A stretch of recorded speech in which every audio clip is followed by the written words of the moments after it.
9.11 메모리알과 그라운드 제로입니다. 9.11 테러는 다 아시죠? 아직도 우리 기억에 생생한 2001년 9월 11일 항공기 납치 동시 다발 자살 테러가 일어나서 맨하탄에 있던 110층짜리 세계무역센터 쌍둥이 빌딩 두 채가 그만 폭삭 무너져 내렸고, 게다가 미 국방부가 있던 워싱턴의 펜타곤마저도 공격받아가지고 엄청난 피해를 입은 공포와 충격의 대참사를 말합니다. 여기서 잠시 당시의 그 충격적 영상을 다시 한번 보시겠습니다.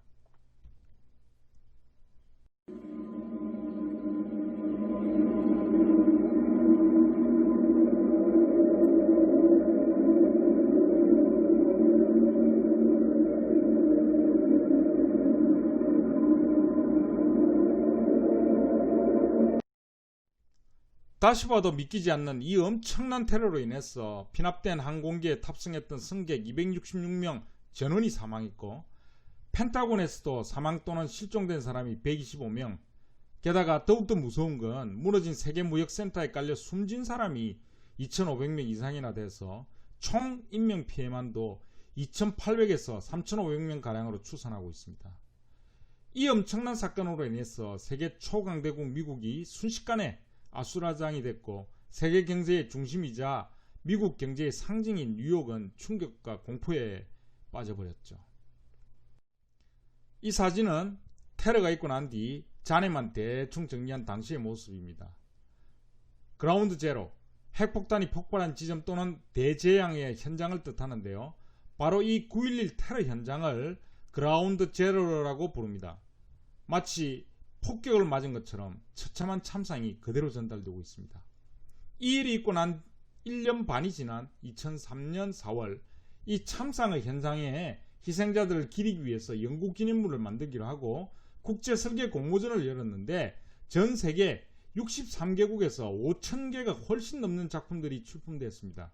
이렇게 엄청난 작품이 출품된 건 그만큼 전 세계인들이 9.11 테러에 대해서 분노하고 희생자와 그 유가족들에게 추모와 위로의 마음을 전하고 싶었기 때문이 아닐까 싶습니다. 아무튼 엄격한 심사를 거쳐서 당선작으로 선정된 것은 건축가 마이클 아라드와 조경가 피트워크가 제출한 Reflecting Absence라는 안이었습니다. 이 Reflecting Absence를 뭐라고 번역하면 좋을까요? 부재의 반추, 즉 없어진 것 혹은 사라진 것을 되돌아본다, 이런 의미가 되지 않을까 싶습니다만, 이 안은 위쪽의 사진에서 보듯이 쌍둥이 건물이 있던 그 자리에 두 개의 정사각형 웅덩이를 두고 이 웅덩이 벽면에 끝없이 물이 쏟아져서 땅속으로 흘러드는 그런 구조로 되어 있었습니다. 설계자 피트워크와 그가 설계한 9.11 메모리알 공원 모형이 되겠습니다. 남쪽 웅덩이입니다. 10m 높이에서 떨어지는 물소리는 주변의 모든 소음을 빨아들입니다. 웅덩이 사면을 타고 떨어지는 폭포는 분당 11.4톤이나 되고, 그 물길은 바닷 가운데 끝을 알 수 없는 심연으로 빨려 들어갑니다. 이 물줄기는 약품 처리가 되어 있기 때문에 겨울에도 얼지 않고 365일 가동된다고 합니다. 웅덩이를 둘러싸고 있는 사면의 벽에는 신원이 확인된 희생자들의 이름이 새겨져 있는데, 제가 방문한 그날은 생일을 맞은 희생자의 이름 위에 작은 성조기가 꽂혀 있더군요. 또 벽면에 새겨진 희생자는 모두 2983명인데 9.11 테러로 쌍둥이 빌딩에서 목숨 잃은 사람 2753명, 펜타곤 사망자 184명, 여기에 대해서 93년 세계무역센터 지하주차장 차량 폭탄 테러 희생자 6명이 추가됩니다. 근데 여기서 또 하나 주목할 것은 이 희생자의 이름을 새기는데도 알파벳 순서로 하거나 아니면 마구잡이 랜덤으로 일괄 배치한 게 아니라는 겁니다. 그림에서 보듯이 희생자들의 명단을 사망 장소에 따라서 구분했고, 그런 다음에 희생자 유가족들을 만나가지고 일일이 물어보고 가족이거나 친구 또는 회사 동료 이같이 생전에 친했던 사람들끼리 그룹핑을 해서 이름을 새겼다는 거죠. 이렇게 하면 희생자를 추모하기 위해서 찾아온 사람들은 물론이고 희생자들은 친한 사람들끼리 모여 있으니까 큰 위안을 받지 않을까 생각이 듭니다. 이 얼마나 섬세하고 많은 걸 배려했는지 감동스러웠습니다. 북쪽 웅덩이 모습입니다. 끝을 알 수 없는 깊은 나락으로 빨려 들어가는 것 같은 이 폭포는 보는 사람의 시선을 자연스럽게 바닥으로 끌어내려서 고개를 숙이게 하는 한편, 끝없이 쏟아지는 이 폭포는 한없이 흘러내리는 눈물 같고, 이 폭포수 소리는 흐느끼는 울부짖음으로 느껴집니다. 잠시 함께 느껴보시기 바랍니다.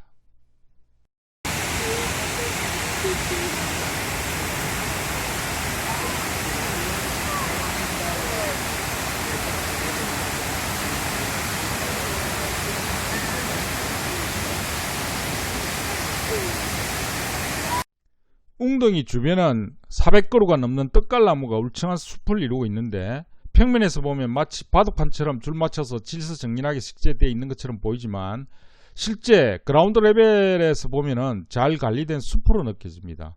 피트워크는 나무 높이와 성장 속도를 맞추기 위해서 떡갈나무 단일 수종으로 식재했다고 하는데, 도심에 녹음을 제공해주고 자연스레 사계절 변화를 보여주는 데는 아주 안성맞춤인 것 같습니다.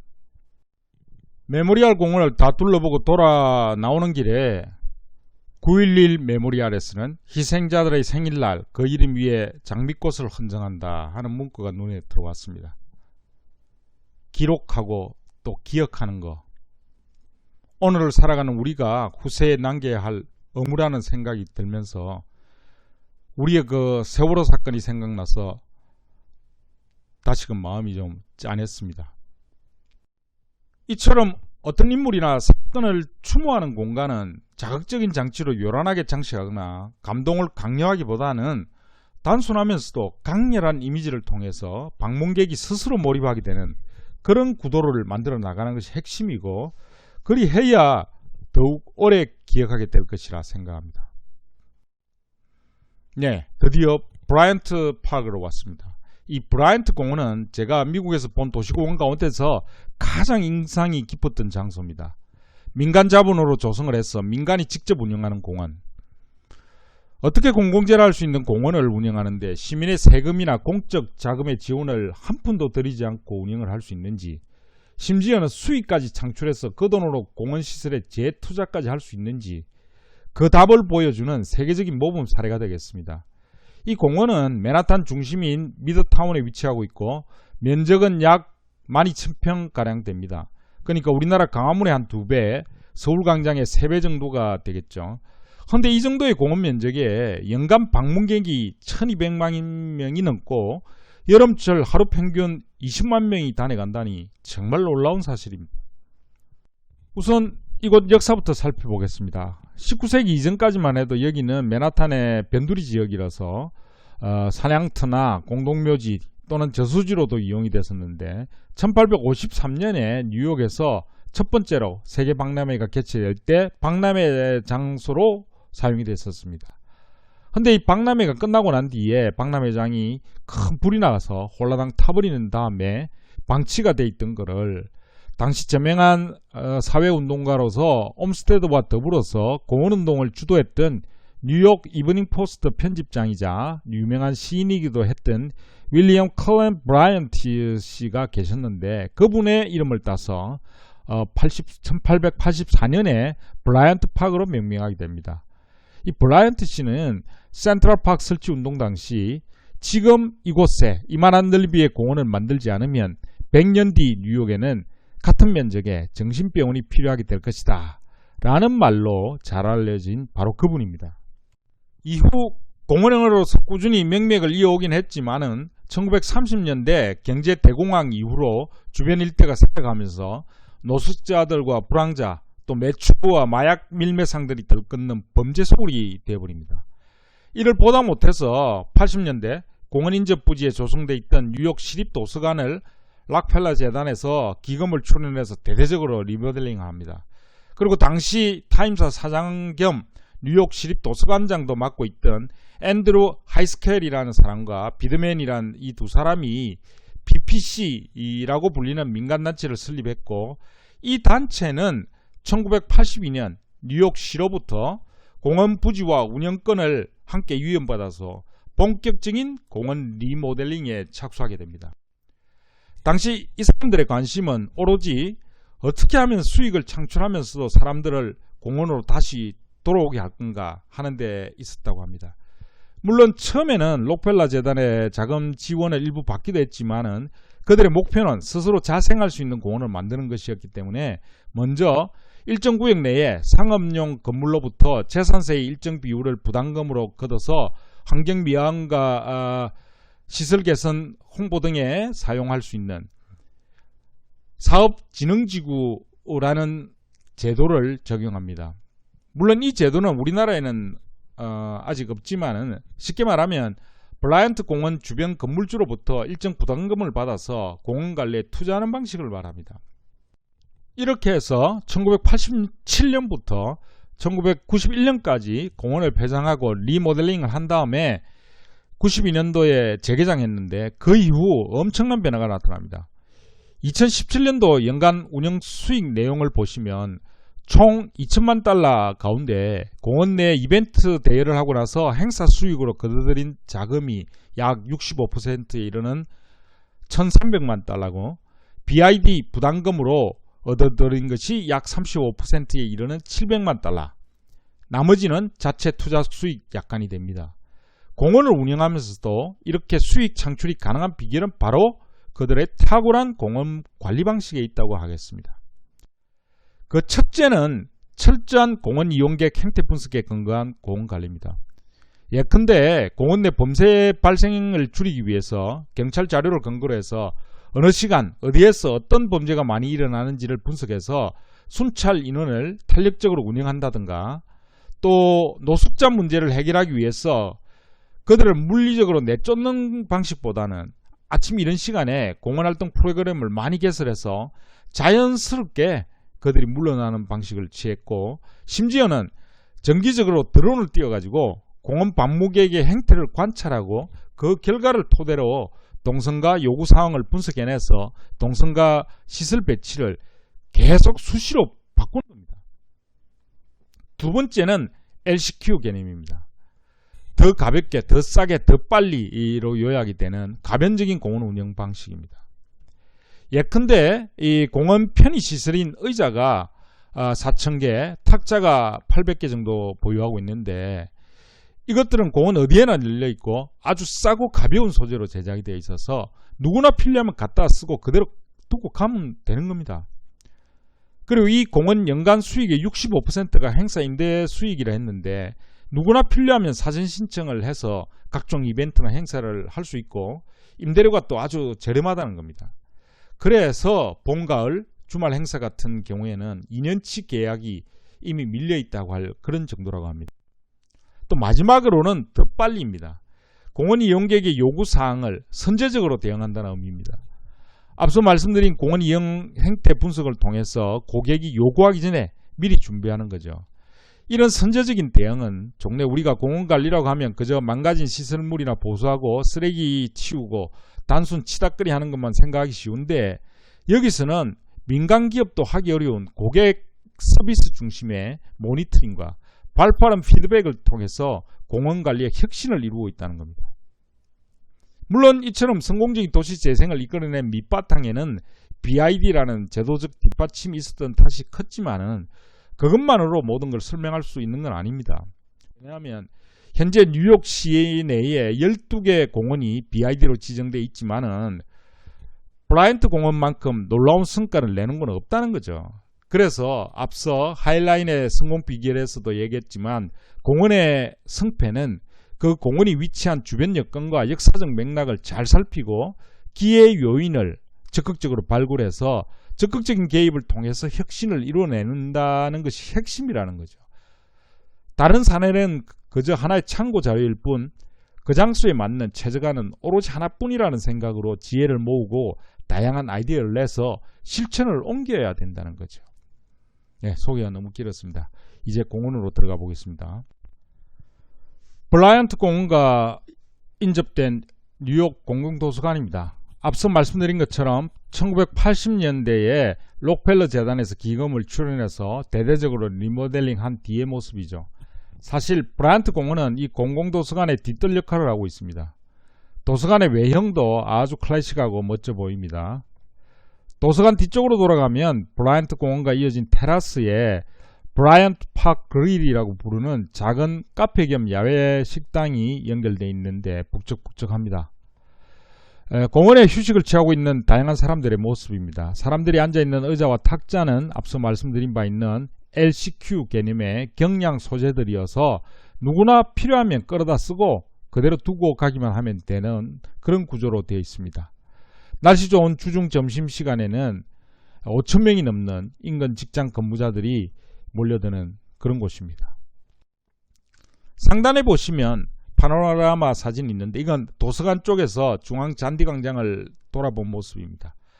잔디밭의 폭은 65m, 길이는 90m니까 한 1800평가량 되죠.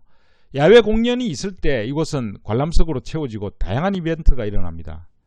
또 겨울에는 잔디밭을 아이스링크로 개조해서 스케이트를 타기도 하죠. 공원 남쪽 경계부에는 이렇게 분수가 있고 그 뒤로 테라스가 하나 보이는데 여름밤에 콘서트를 준비하는지 무대 장치가 마련되어 있습니다. 이처럼 야외 공연이 있게 되면 중앙잔디광장은 청중으로 가득 차게 됩니다. 깊게 들이운 나무 그늘 아래서 연인이나 친지들이 삼삼오오 모여서 담소도 나누고 조용히 휴식하고 있는 모습입니다. 전 사실 뉴욕에서 일주일 머무는 동안에 근처를 지나갈 기회가 있을 때마다 브라이언트 공원을 일부러도 몇 번 찾아가 봤습니다. 갈 때마다 이곳에는 우리가 상상할 수 있는 거의 모든 종류의 다양한 공원 활동이 일어나고 있는 것이 아주 인상적이었습니다. 사진을 자세히 봅시다. 사진 가운데는 이 프로메네이드라고 불리는 유럽식 숲길이 아주 편안한 산책로로 조성이 되어 있고요.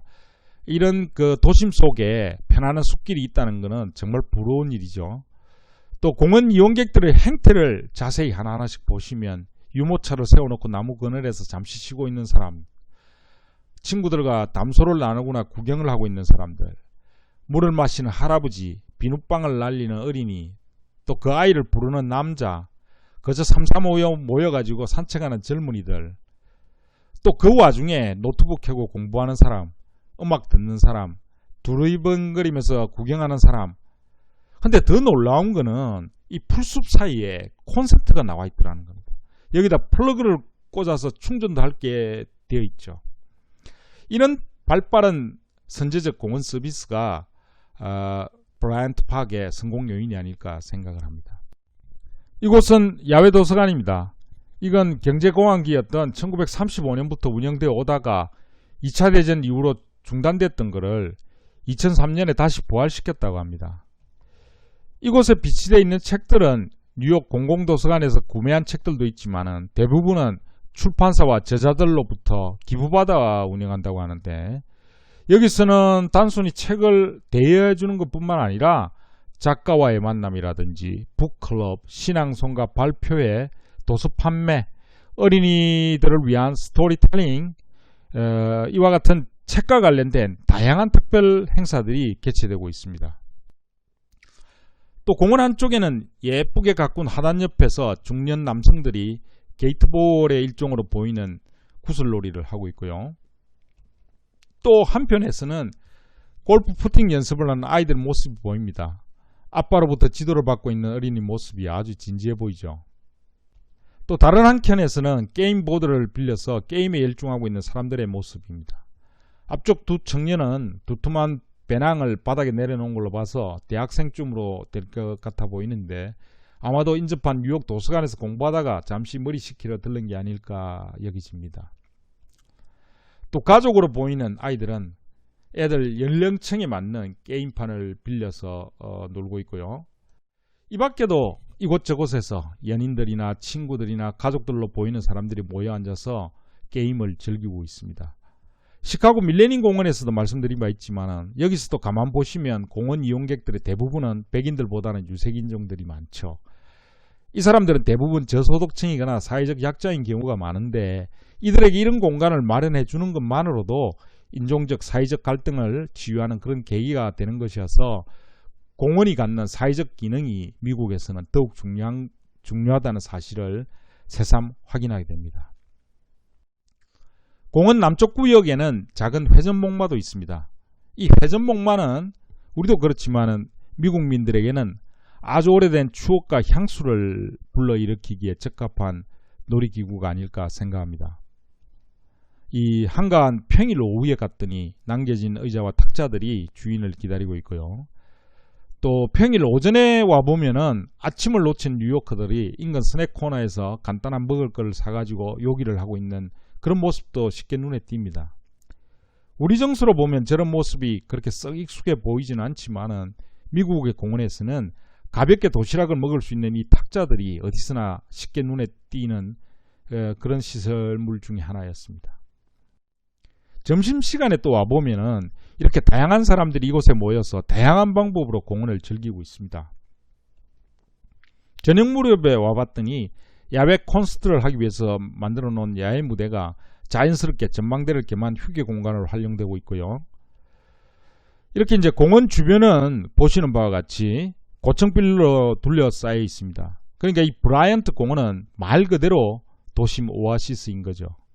이렇게 매력적인 오아시스에 수많은 방문객들이 찾아드니까 이 지역 일대 상권은 되살아나게 되겠죠. 이 상권이 살아나니까 장사가 잘 되고, 이 장사가 잘 되니 다시 집가와 임대료가 상승하고, 집가가 상승하니 재산세가 또 늘어나고, 재산세가 늘어나니 앞서 말씀드린 BID 제도에 따라서 재산세 일정 비율이 이 공원의 부담금으로 다시 되돌아오게 되니까 이런 선순환 구조를 만들어내서 그것이 바탕이 돼서 세계인들이 부러워하는 도심 재생의 성공 사례가 된 것이 아닐까 이렇게 볼 수 있겠습니다.